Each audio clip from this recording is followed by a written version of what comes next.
C'était sans doute le trafic le plus lucratif de toute l'histoire criminelle. Entre 1979 et 1984, la mafia sicilienne introduit pour près de 2 milliards de dollars d'héroïne aux États-Unis. La drogue enrichit les gangsters des deux côtés de l'Atlantique. Mais très vite, elle les mène à la guerre. En Sicile, les chefs rivaux se disputent le contrôle du narcotrafic. La terreur qui en résulte pousse l'un des parrains à enfreindre l'omerta, la loi sacrée du silence.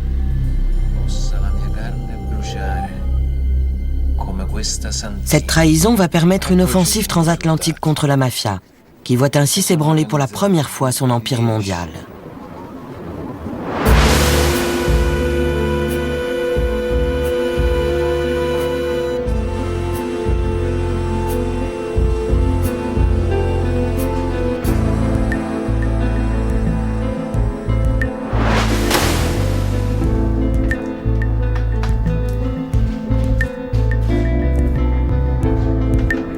À la fin des années 70, l'héroïne afflue aux États-Unis.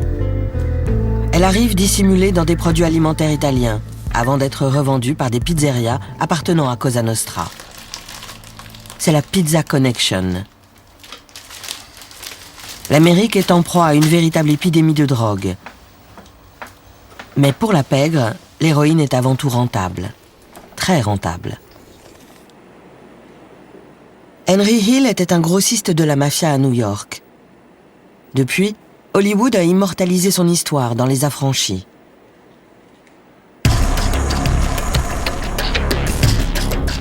Il récupérait l'héroïne dans les pizzerias siciliennes et la revendait aux dealers de la ville.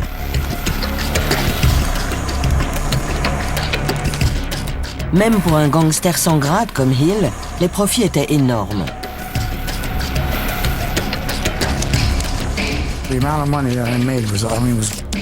J'empochais des quantités d'argent astronomiques. Un grossiste se fait entre 20 et 30 000 dollars par jour. Sérieusement. Des sacs entiers d'argent, je ne savais même plus où le mettre. On amasse tellement vite que ça change tout. C'est carrément une autre vie. On passe de quelques centaines de dollars à des millions, très rapidement.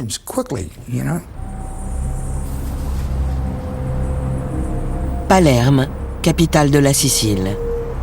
C'est d'ici que vient la drogue.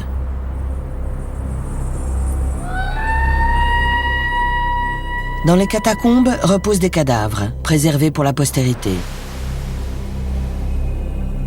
À Palerme, le culte de la mort est une tradition centenaire.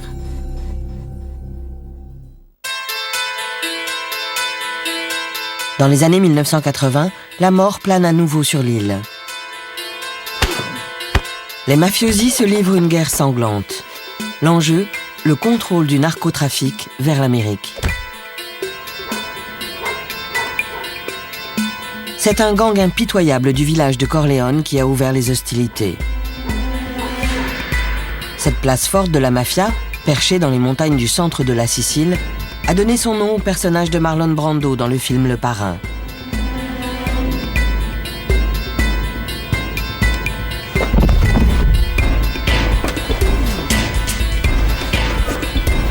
Le chef de la famille corléonaise est un assassin, Toto Riina, plus simplement surnommé la Bête.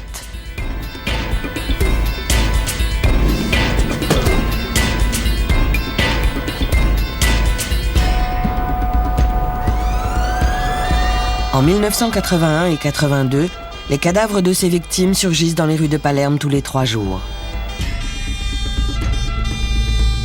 Mais la loi du silence élève un mur infranchissable entre les tueurs et la justice.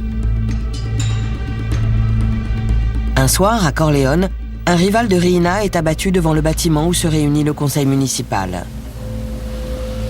Dino Paternostro s'en souvient encore.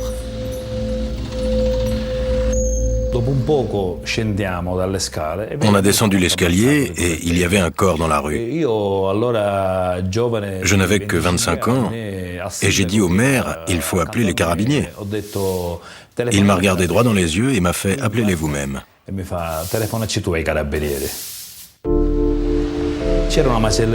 Il y avait une boucherie juste en face.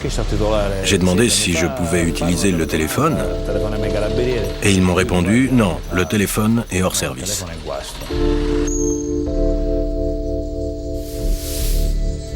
Personne ne veut parler. La police est impuissante face au carnage.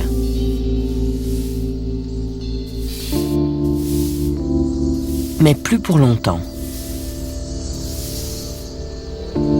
À Palerme, 5 magistrats ont formé une unité spéciale de lutte contre la mafia. Le juge Giovanni Falcone en est le moteur.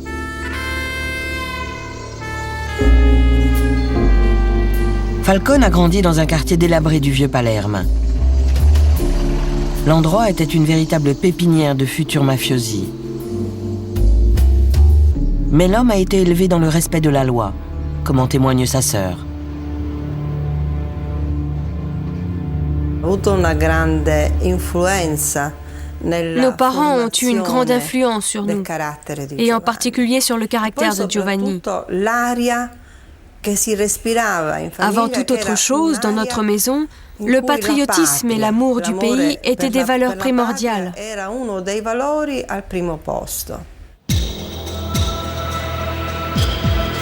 Il combat la Cosa Nostra depuis le palais de justice de Palerme.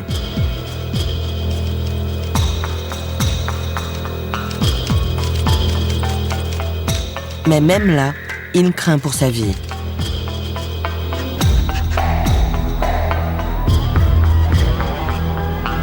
La protection de la police est insuffisante. Des mafiosi notoires arpentent librement les couloirs du palais.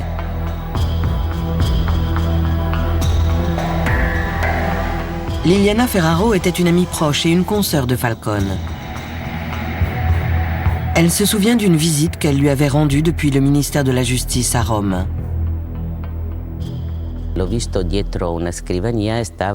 Quand je suis arrivée au bureau de Giovanni et que j'ai frappé à la porte, il était en train de demander à un vieil homme de partir. Il lui parlait sur un ton très sec. Et j'ai trouvé ça un peu étrange. Plus tard, il m'a expliqué que l'homme était un collaborateur notoire de la mafia, qui avait réussi à s'introduire dans son bureau. La tactique adoptée par Falcone pour lutter contre la mafia est simple. D'un côté, l'héroïne entre en fraude aux États-Unis. De l'autre, les dollars inondent la Sicile. S'il parvient à remonter la piste de l'argent sale, il pourra inculper les chefs du crime organisé.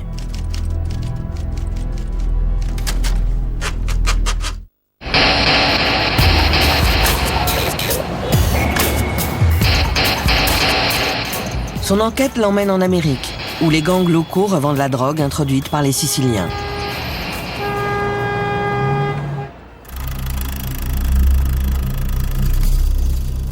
Ce film amateur a été tourné à Brooklyn au milieu des années 50.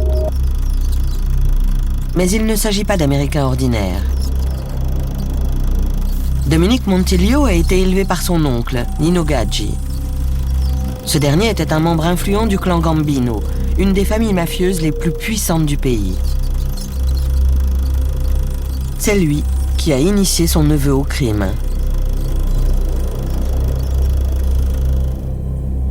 À la fin des années 70, Montiglio a rejoint les Gambino. C'est depuis ce restaurant de Manhattan qu'il gère son trafic de drogue.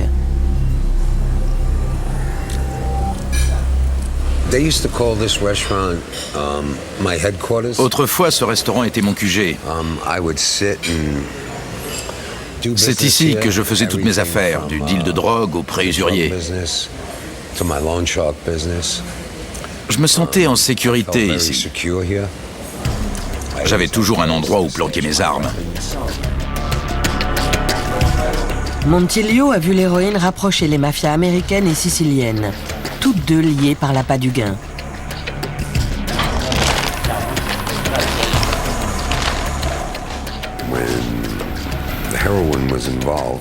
Pour l'héroïne, les Américains et les Siciliens travaillaient main dans la main. Ils s'entendaient. Mais pour le reste, on avait très peu à faire à eux.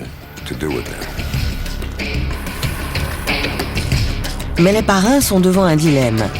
S'ils aiment l'argent que rapporte l'héroïne, ils appréhendent les longues peines de prison encourues par les trafiquants. Face à la menace de plusieurs décennies sous les verrous, ils craignent que leurs hommes n'enfreignent l'omerta, la loi du silence. C'était « ne vous faites pas prendre ».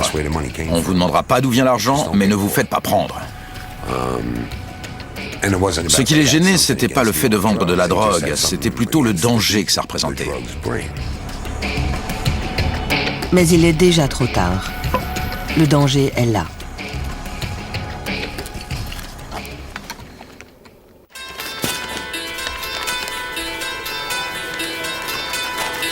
Le trafic d'héroïne rapporte plusieurs milliards de dollars chaque année à Cosa Nostra. Pour les autorités américaines, il est temps de démanteler le réseau sicilien.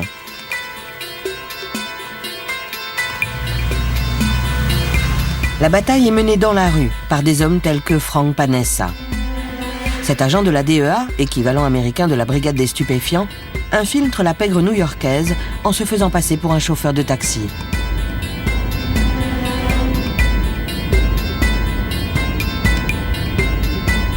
Il a emmené plusieurs gangsters siciliens de New York à Philadelphie.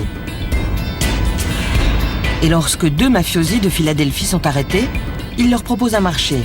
Si vous ne voulez pas aller en prison, présentez-moi aux Siciliens. Il doit maintenant convaincre les Italiens qu'il est un parrain de la mafia. Nos 2 informateurs ont choisi un restaurant dans le sud de Philadelphie, un vrai repère de mafieux. On est allé dîner là-bas avec les Siciliens. J'étais assis entre les 2 affranchis de Philadelphie, et quand les plats sont arrivés, ils m'ont servi en premier. En voyant ça, les Siciliens, qui étaient des hommes d'honneur, ont su que je n'étais pas n'importe qui. Il s'agit de 2 frères, Paolo et Giovanni Laporta. Sur ces photos de la DEA, prises à leur insu devant une pizzeria de Philadelphie, on les voit en compagnie de Panessa.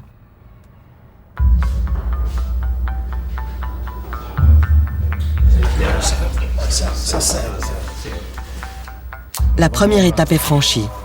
Le policier a un pied dans la place. L'opération peut commencer. Je leur ai dit que j'avais une société d'import-export. Et quand ils sont venus me rendre visite, on a loué des camions sur lesquels on a mis des panneaux aimantés où il y avait écrit « Prima, import-export, Trevose, Pennsylvanie ». Si bien qu'en arrivant dans le parking, ils ont vu ma flotte de camions et ils se sont dit que ça devait être une affaire réglo. Il passe alors la vitesse supérieure. Il leur parle d'un bureau en Allemagne qu'il propose d'utiliser pour écouler l'héroïne aux États-Unis. Giovanni Laporta est impatient de voir ça par lui-même. La DEA charge donc ses homologues allemands de créer une succursale de la société fantôme de Panessa.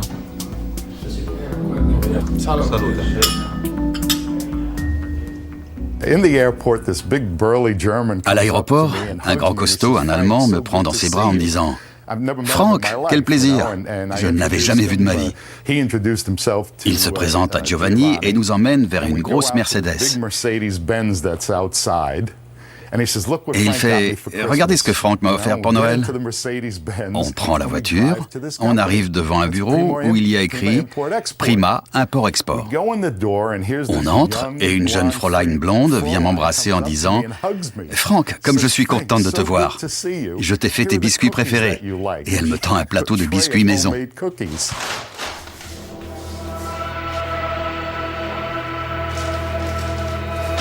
Cette opération risquée s'avère payante. Panessa découvre une vaste entreprise criminelle. Les frères Laporta lui confient qu'ils peuvent blanchir jusqu'à 5 millions de dollars par jour, soit plus d'1 milliard de dollars par an.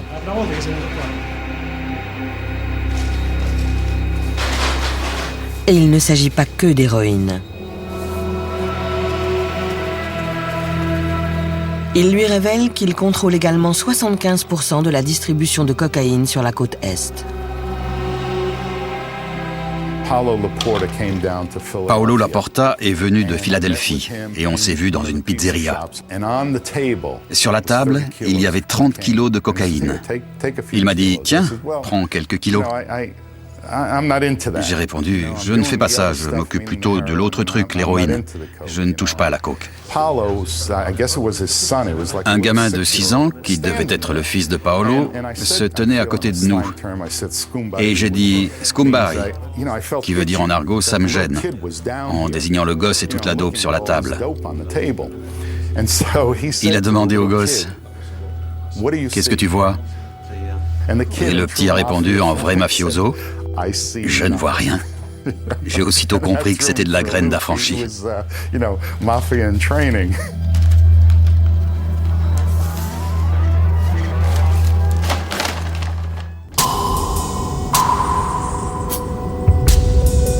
Pendant 9 mois, il surveille discrètement les Laporta, qu'il voit convoyer l'héroïne par ferry depuis la Sicile jusqu'à New York et Philadelphie. Au final, les deux frères purgeront chacun une longue peine de prison. Vu les sommes d'argent impliquées, Panessa n'a aucun doute sur le sort qui l'attend s'il est découvert. La mafia élimine les traîtres et fait disparaître leurs corps.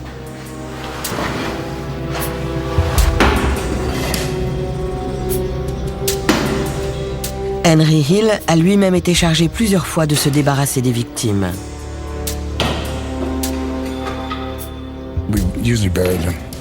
Généralement, on les enterrait.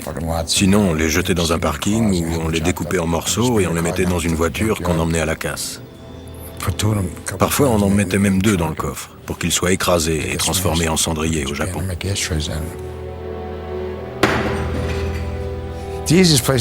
Le meilleur endroit pour enterrer un corps, c'était dans nos propres bars, à la cave.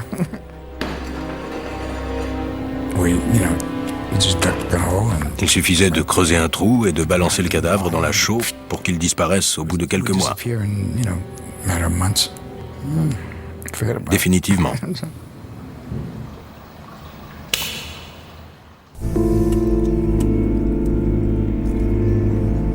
Cette église afro-américaine était autrefois un bar de la mafia, géré par le tueur Roy DiMeo. C'était sans doute le bar le plus tristement célèbre de Brooklyn. Il servait de QG au gang DiMeo. Ils commettaient environ 70% de leurs meurtres ici. Personne n'était totalement à l'aise avec ces types. Et je dis bien personne. Tout le monde en avait peur.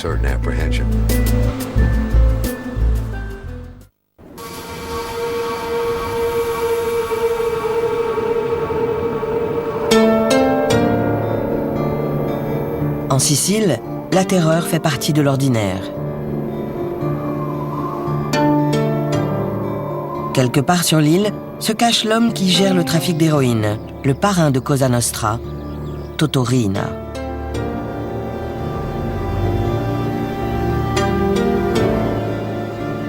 Il s'est frayé un chemin sanglant jusqu'au sommet pour faire main basse sur le narcotrafic. Il aurait ordonné la mort de centaines de personnes.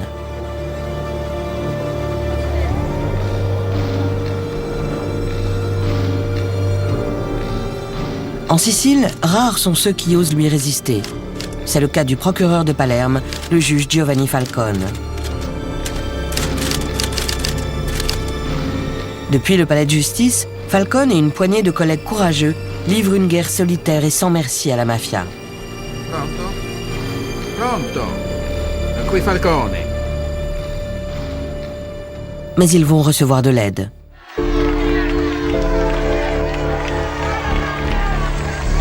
En mai 1982, le gouvernement italien envoie un général en Sicile pour écraser la mafia. Peu après son arrivée, il est abattu avec sa jeune épouse en plein centre-ville.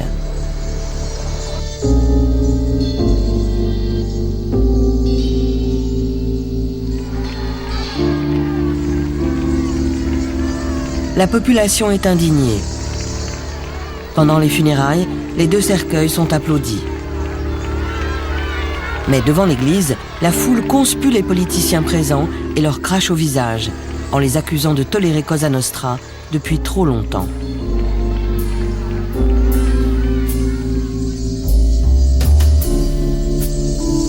l'État offre enfin à Falcone le soutien dont il a besoin. Liliana Ferraro est une collègue et une amie de longue date. Elle est dépêchée à ses côtés par le ministère de la Justice. Elle découvre avec effarement ses conditions de travail. La première chose que j'ai remarquée, c'était un vieux bureau en métal. Il y avait une chaise à laquelle il manquait un pied, enfouie sous les documents et calée par une pile de dossiers. Giovanni m'a dit, voici notre bureau, voici nos outils et voici notre mode de fonctionnement. Si tu penses pouvoir t'en sortir, tant mieux. Falcone se remet à la tâche avec une énergie renouvelée. Un grand coup de filet se prépare. Le piège se referme peu à peu sur 2 parrains étroitement associés à Toto Riina. Une prise qui est à la base de la plus grande défaite de l'histoire de la mafia.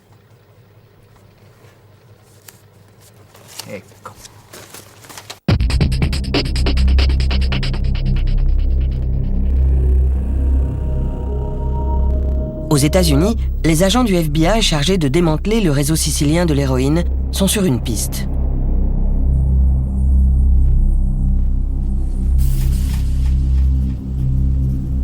Ils enregistrent tous les appels passés depuis Knickerbocker Avenue à Brooklyn. De nombreux mafiosi siciliens habitant le quartier utilisent les téléphones publics pour gérer leurs affaires, sans savoir qu'ils sont surveillés.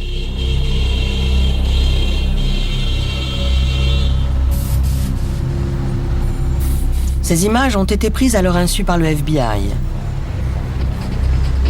Mais les hommes parlent un dialecte sicilien compréhensible, même pour la plupart des Italiens.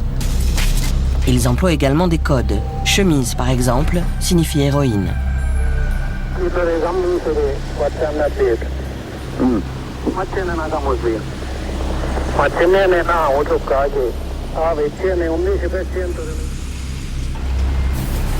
L'agent Carmine Russo va remédier au problème.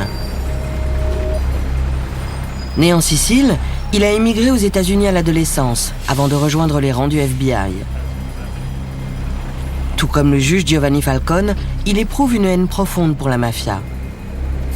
Il comprend le sicilien et ne tarde pas à relever des références mystérieuses au chef de l'opération. On ne l'appelait jamais par son nom. On l'appelait le berger, l'oncle, le professeur, mais jamais par son nom. Bien sûr, ça a piqué ma curiosité. Les enquêteurs n'ont aucun moyen de l'identifier, jusqu'à ce que les Siciliens commettent une erreur. Une erreur qui va leur coûter très cher. Au téléphone, ils évoquent des articles de journaux italiens sur le meurtre de plusieurs mafiosi en Amérique du Sud. Ils mentionnent en particulier un capo dénommé Gaetano Badalamenti.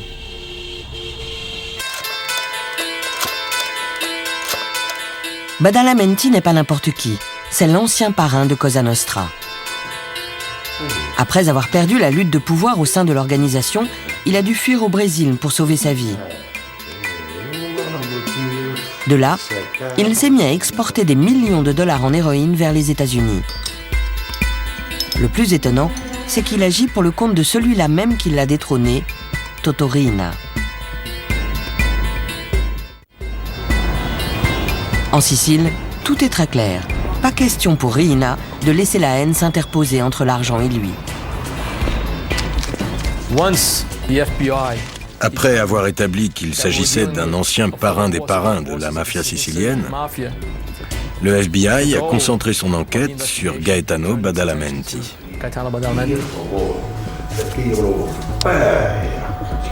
L'opération s'accélère. Le ministère de la Justice américain envoie l'un de ses meilleurs agents, Richard Martin. Il parle couramment italien et combat le crime organisé depuis des années. Je leur ai dit, c'est un peu comme la pêche au requin. Quand on ramène le requin dans le bateau, il faut être sûr qu'on a les moyens de le tuer. Ce que je voulais dire, c'est qu'avant d'arrêter ce type, il fallait avoir de quoi le condamner.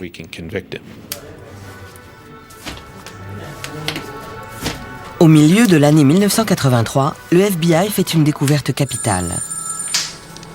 Ses agents soupçonnent un certain Pietro Alfano, propriétaire sicilien d'une pizzeria dans la petite ville d'Oregon, dans l'Illinois, à quelques centaines de kilomètres à l'ouest de Chicago. En creusant un peu, ils font une trouvaille étonnante. Allô? Ehi, fratello, sì. Alfano est le neveu de Gaetano Badalamenti. Les deux hommes organisent les transactions d'héroïne au téléphone en langage codé.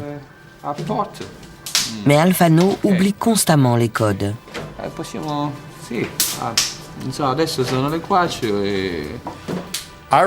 Le neveu de Badalamenti, Alfano, je l'avais surnommé Alfano le bouffon, parce que c'était un véritable crétin.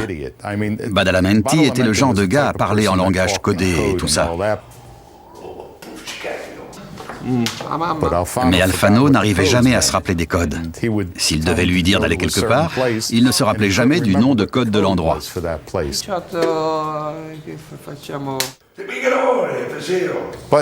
Mais Badalamenti n'avait pas le choix. Il dépendait de lui pour la distribution dans le Midwest. Le vieux parrain est exaspéré. Il convoque son neveu et, dans sa colère, lâche le lieu du rendez-vous. La capitale espagnole, Madrid.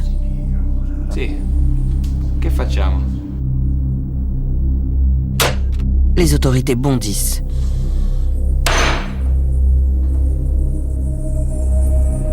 En avril 1984, les deux hommes sont arrêtés par la police espagnole. Voici les images de leur interpellation. Badalamenti, que l'on voit à gauche sur l'écran, sera condamné à 45 ans de prison pour avoir introduit 1,6 milliard de dollars d'héroïne aux États-Unis en à peine 5 ans.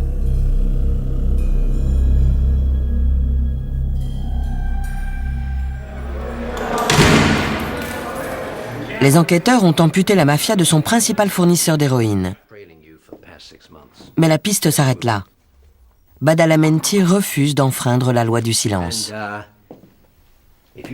Si tu nous donnes les informations qu'on demande, on doit pouvoir trouver un arrangement.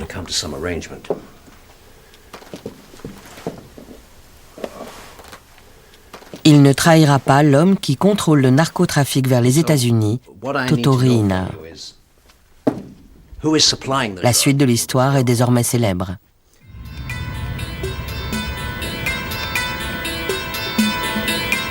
Au Brésil, un autre parrain est arrêté. C'est un ami et un associé de Badalamenti, Tommaso Buscetta. Lui aussi a fui la Sicile pour échapper à Toto Riina. Lorsqu'il a pris le pouvoir au sein de Cosa Nostra, Riina a tué 2 de ses fils. Les Italiens réclament l'extradition de Buscetta, mais ce dernier est déterminé à ne jamais revenir. Il est convaincu que Riina les éliminerait, lui et sa nouvelle famille.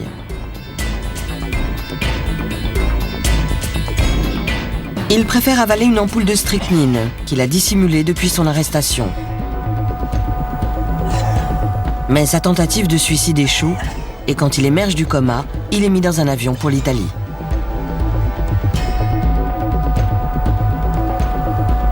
Encore très faible, il descend de l'avion à l'aéroport de Rome, soutenu par 2 hommes et protégé par une couverture par balles.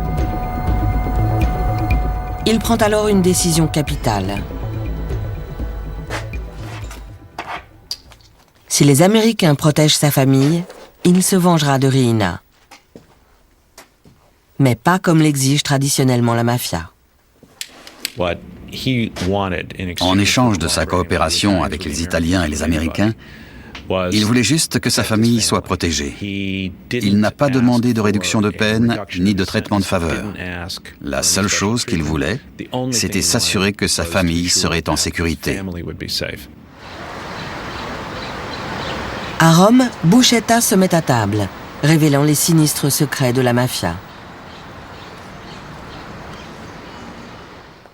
Il devient ainsi le plus haut cadre de l'organisation à briser la loi sacrée du silence. Il dévoile son univers clandestin au juge Falcone, qui se bat seul contre la mafia depuis des années.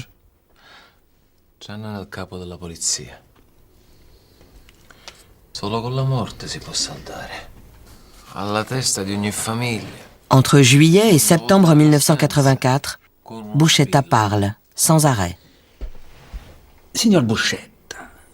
La reconstitution suivante reprend mot pour mot la transcription de ses aveux.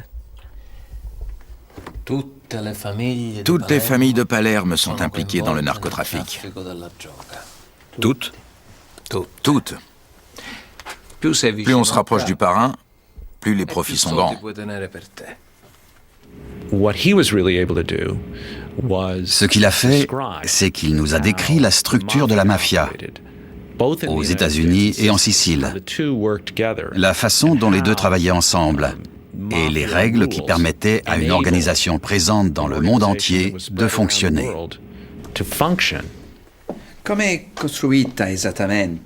Buscetta explique que ce succès repose sur la discipline quasi militaire imposée par la mafia. À la tête de chaque famille, il y a un capo, élu par les hommes d'honneur.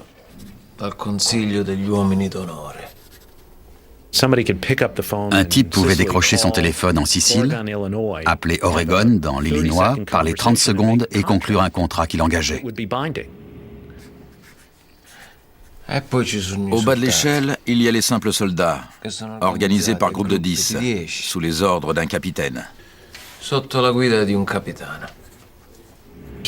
Il a expliqué comment différents acteurs, dispersés dans le monde, pouvaient gérer les divers aspects du narcotrafic et le faire fonctionner.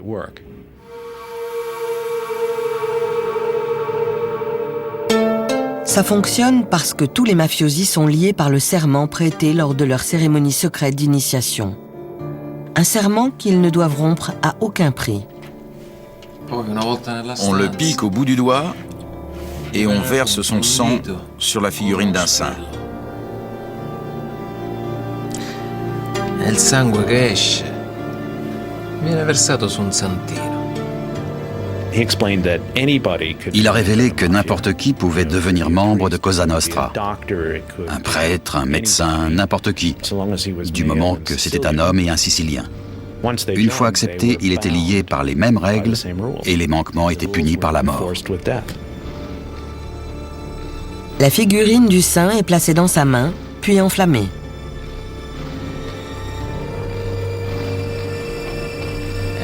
Pendant qu'elle brûle, le novice dit que ma chair brûle comme ce saint si je manque à mon serment.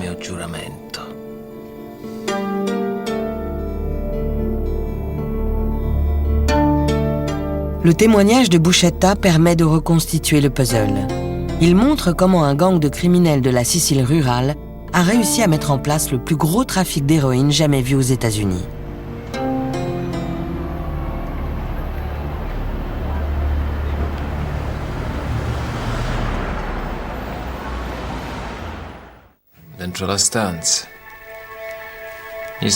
Depuis des années, le juge sicilien Giovanni Falcone essaye de traîner les chefs mafieux devant la justice. Les aveux du repenti Tommaso Buscetta lui en donnent enfin l'occasion. Il fait arrêter près de 400 mafiosi, parrains et soldats confondus.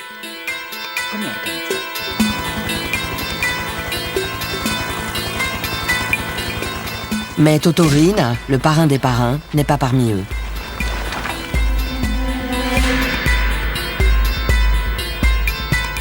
Les Italiens doivent maintenant trouver un endroit où juger tant de gens. Il n'existe aucun bâtiment assez vaste et sûr dans la capitale sicilienne, Palerme. Le ministère de la Justice décide de construire un bunker géant à l'intérieur de la prison centrale. C'est l'amie de Falcone, Liliana Ferraro, qui est chargée de superviser l'opération. Craignant d'être tuée si la mafia le découvre, elle prend un maximum de précautions pour faire le voyage depuis Rome jusqu'en Sicile.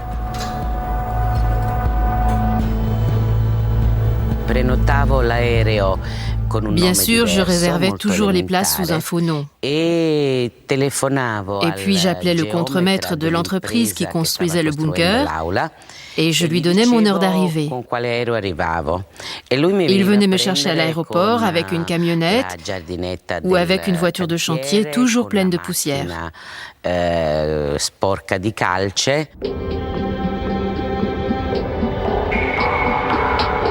Buscetta attend le début du procès en lieu sûr aux États-Unis, protégé jour et nuit par la DEA et le FBI.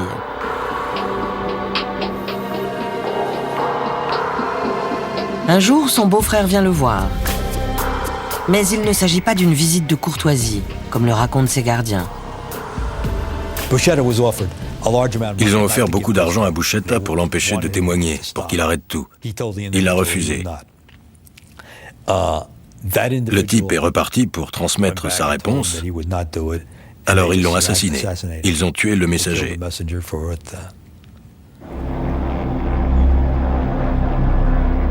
À Palerme, le bunker qui doit abriter le procès est prêt.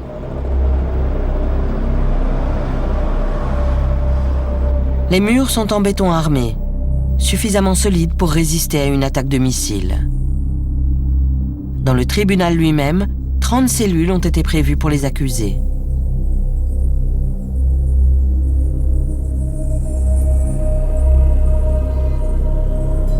Le procès le plus spectaculaire de toute l'histoire de la mafia, le maxi-procès, est sur le point de commencer.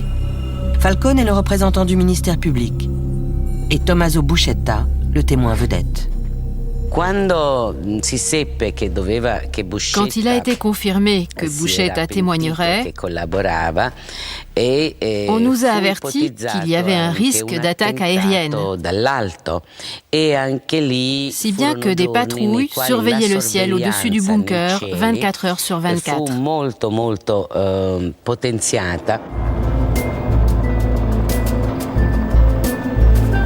Le procès débute en février 1986. 3000 militaires en armes gardent le bunker, ainsi qu'un char de l'armée. Près de 500 accusés seront jugés, environ 10% des effectifs de Cosa Nostra. Ils sont inculpés de meurtre, de trafic de drogue et d'autres délits graves.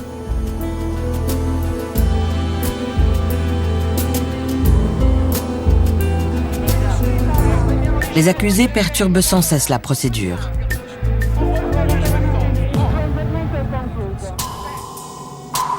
Seule l'apparition de Buscetta parvient à ramener le silence dans la salle.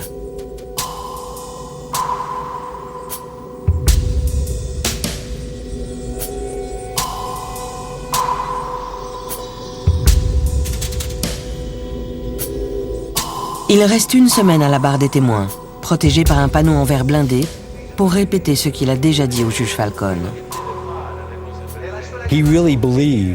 Il croyait vraiment qu'à un moment ou à un autre, les Siciliens le tueraient.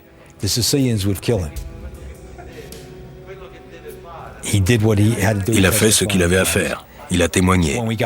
Et quand on a repris l'avion pour les États-Unis, alors qu'on était assis dans le 747 sur le pont supérieur, il m'a dit « Tony, j'étais sûr que je ne reviendrai jamais ». Le 16 décembre 1987, le juge prononce son verdict. 344 mafiosi sont reconnus coupables et condamnés à un total de presque 3000 ans de prison. Le procès a duré 22 mois.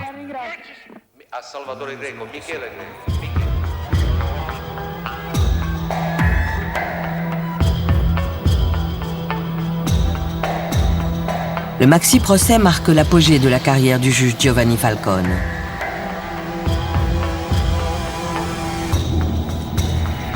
Les autorités italiennes et américaines ont remporté une bataille décisive contre Cosa Nostra. Cette victoire ouvre la voie aux mafiosi prêts à se confier aux autorités.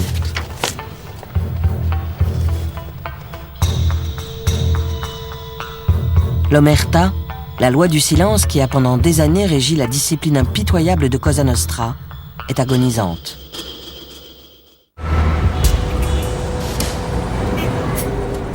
L'emprisonnement de nombreux parrains par les Italiens et les Américains jette la mafia en pleine crise, des deux côtés de l'Atlantique. Des centaines d'affranchis sont désormais prêts à dénoncer leurs anciens camarades. Dominique Montiglio tombe alors pour extorsion. Il est arrêté dans un restaurant de New York. La police le traquait depuis des années.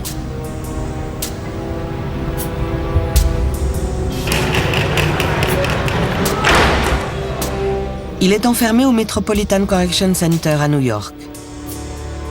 Il sait que ses chefs sont terrifiés à l'idée qu'il puisse témoigner contre eux. Il craint pour sa vie.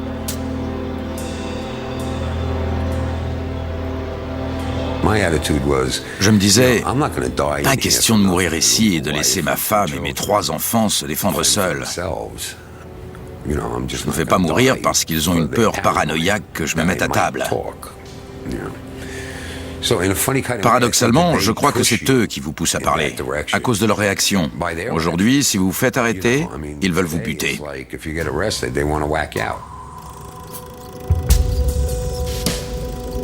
Montiglio a été élevé dans le respect absolu de la loi du silence. Pourtant, il décide de coopérer avec la justice. Jeune homme, il a fait la guerre du Vietnam. Il sait que la trahison de sa famille et de ses origines sera pire. Témoigner au tribunal, c'est... J'aurais encore préféré être en train de patrouiller au Vietnam. C'est difficile à expliquer, mais quand on se retrouve à la barre et qu'ils sont assis à quelques mètres de vous, en train de vous dévisager, c'est vraiment un truc difficile.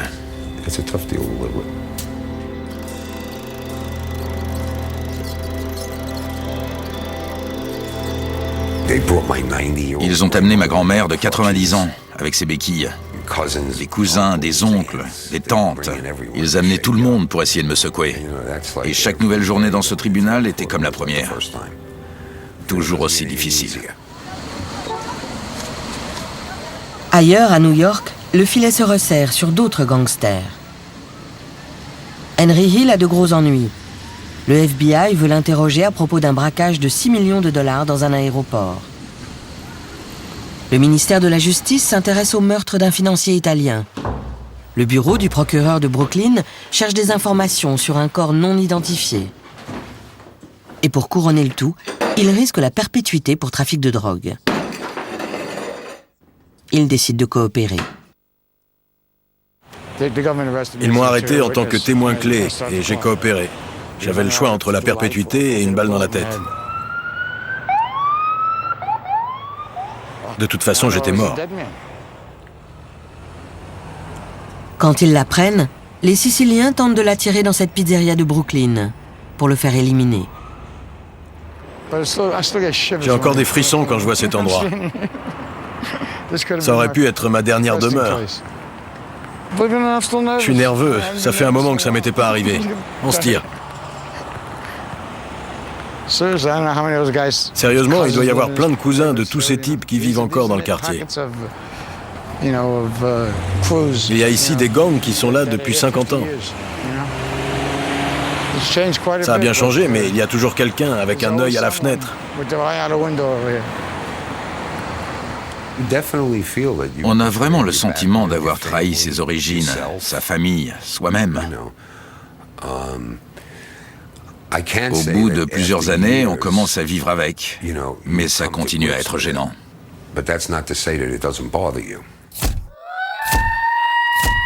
Montiglio et Hill passeront le reste de leur vie sous une fausse identité, dans un lieu secret, à plusieurs centaines de kilomètres de leur ville natale, dans la crainte constante de ce qui arriverait si la mafia les retrouvait. L'un dans l'autre, j'aimerais bien oublier toute cette expérience. Mais c'est impossible. Je fais un rêve récurrent dans lequel je sors de la maison de Nino et sa Cadillac est garée dans l'allée. Je sors et alors que je marche dans l'allée, je vois Nino, Roy, Chris, Anthony et Joey. cachés sous la Cadillac de Nino. Au moment où je passe, Roy me regarde et me fait « Hé Dominique, viens en enfer avec nous ». Et le rêve s'arrête là.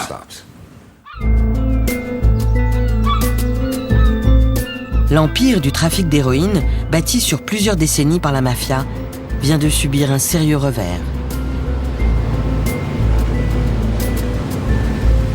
Au large de la Sicile, les gardes-côtes italiens fouillent les bateaux de pêche à la recherche de drogue.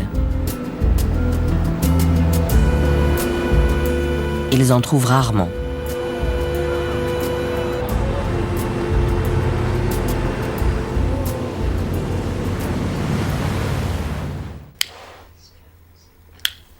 Mais de part et d'autre de l'Atlantique, la guerre contre la mafia est loin d'être terminée. Pendant qu'il était interrogé par Falcone, le repenti Tommaso Buscetta a averti le juge sicilien. Cosa Nostra ne reculera devant rien pour le tuer.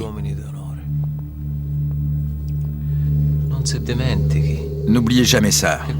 Une fois que vous avez un compte avec la mafia, vous ne pouvez le solder qu'à votre mort. Des centaines de mafiosi ont été envoyés en prison lors du maxi-procès. Mais le parrain des parrains, Toto Riina, court toujours. Il continue de contrôler son vaste empire criminel et d'assassiner ses rivaux.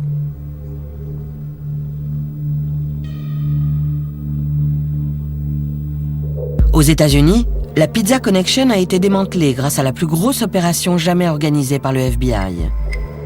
21 trafiquants d'héroïne siciliens ont été condamnés et ont pris jusqu'à 45 ans de prison chacun. Les mafias siciliennes et américaines ne travailleront plus jamais la main dans la main.